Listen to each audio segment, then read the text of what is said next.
Garbine Muguruza is through to the Wimbledon ladies final after seeing off the unseeded Magdalena Rybarikova in straight sets.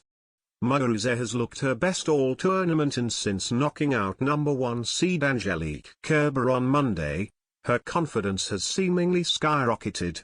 And that was evident in her semi-final match against surprise package Rybarikova. The Slovakian had upset the odds to reach the semi-final stage and is the lowest-ranked women's player to reach the last 4 since 2008, but Rybarikova was swept aside by the world number 15 who made light work of the match, winning 6-1, 6-1. Rybarikova appeared overawed by the occasion, playing to poor volleys in her opening service game and then double faulting when breakpoint down. With less than 20 minutes on the clock, she was 4-0 down even though Muguruza had squandered 4 of her 6 breakpoint opportunities.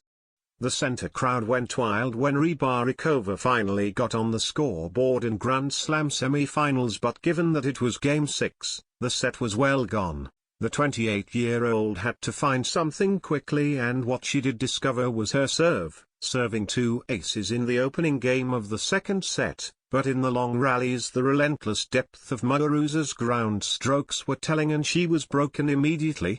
The majority of the center court crowd of course did not have a dog in this fight. They were merely warming up for the main event between Konta and Venus Williams, but they did not want the undercard to feature a first-round knockout. And they got right behind Rybarikova when she faced 3 more breakpoints at 0-2, but Muguruza was not interested. She batted a second serve down the line to secure her 4th break of the match with less than 3/4 of an hour gone. At that point, the SW19 faithful knew if it had been a boxing match, the referee would have been obliged to throw his arms between the two and stop Muguruza from spilling any more Slovakian blood on the canvas. But the carnage continued, Rybarikova desperately trying to avoid losing the long rallies by shortening them at the net, only to watch Muguruza pass her seemingly at will. The first-timer did eventually ensure there would be no bagel on the scoreboard when her Spanish opponent hit just her second unforced error of the set, but it was nothing more than delaying the inevitable. The end eventually came when Rybarikova was broken for a 5th time and the 23-year-old Muguruza disappeared under the royal box to allow the most anticipated match of women's tennis in Britain for 40 years to begin.